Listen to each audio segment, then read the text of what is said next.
Good morning, my dear children.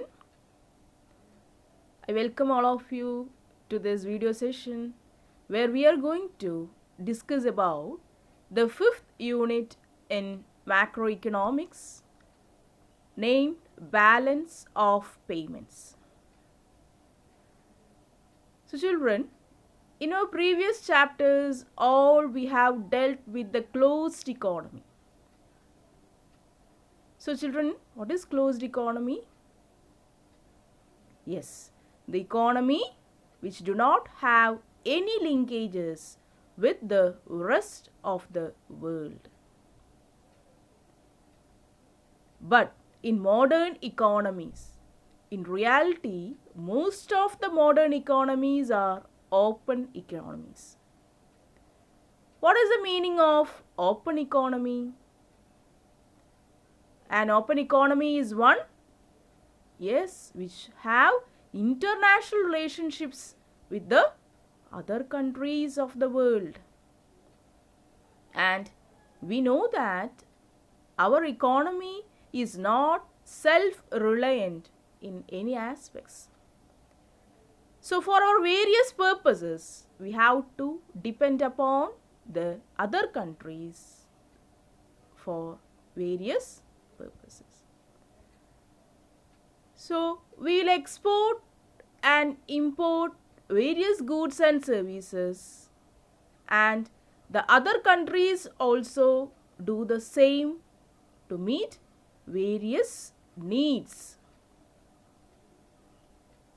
So here the name balance of payments means a sort of balance maintained between the payments of the countries of the world. So I told you that we have to import many goods and services. So for that we have to make payments to the other countries. And in the same manner, the other countries also, they have to import various goods from our country. So they have to make payments for such goods and services to our country. So balance of payments means, if we define the balance of payments, it's a record of the international transactions between the residents of one country and the rest of the world. So what is that, children? That is, it's a record. And what is maintained in the record? It's record of international transactions between the residents of one country and the rest of the world. I told you that for various transactions we have to make payments, and for the various foreigners transactions they have to make payments. So it's actually a record maintained to what? Yes, to depict all the changes, all the transactions in that. And if we distinguish between the balance of trade and balance of payments, we can see the balance of trade means it is the difference between the monetary value of exports and the imports of the output in an economy over a certain period. That means monetary value, money value of all exports and imports that we have to, isn't it, that we have to, of output, export and imports, we can just record its monetary value.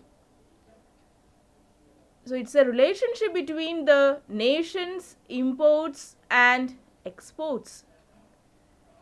And a positive balance is known as a trade surplus. So when we can say our country is in a trade surplus, when our exports exceeds the value of imports, we can say that there is a positive trade balance or trade surplus. And in contrast, your exports is less than the value of imports, we can say our country is in trade deficit. Understood? So that is actually what the trade surplus and the trade deficit. So that is the balance of trade. All the economic transactions related to the trade is recorded in the balance of trade. And whereas balance of payments, I told you, it's an what? Yes, it's an accounting record of all monetary transactions between a what country and the rest of the world. These transactions include the payments for the country's exports and the imports of goods and services. So children, you know that two types of markets are there. Which are they? Labor market and the capital market. In the capital market, you know that what all transactions occurs in this capital market? Yes, that is borrowing and lending of the financial assets. Which are the transactions between those? That is stocks, bonds, debentures, isn't it? Various financial assets transactions happen in this capital market. So here that is in financial market or in the capital market, such transactions also occurs between the different countries of the world. So here we can say these are the differences between the balance of trade and the balance of payments. And children, let me tell you what are the objectives of this studying this balance of payments. I told you that as we are recording all the economic transactions of the monetary value, we will be able to understand the financial position of our country. So whether what happens to our currencies, whether the value, the external value of the currencies increases or whether it decreases, we will be able to understand such values. So this is the actual main objective behind this, what? Studying the balance of payments. We can interpret the country's economic position as we are recording all the monetary value of the transactions. We will be able to understand whether the country is in progress or retrogressing stage. So thereby we can interpret its economic position also. So children, so far we have discussed about the what is balance of payment, its definitions and the difference between the balance of trade and balance of payments, and what are the objectives behind this what? Studying the balance of payments. So children, I hope this video session is clear for you.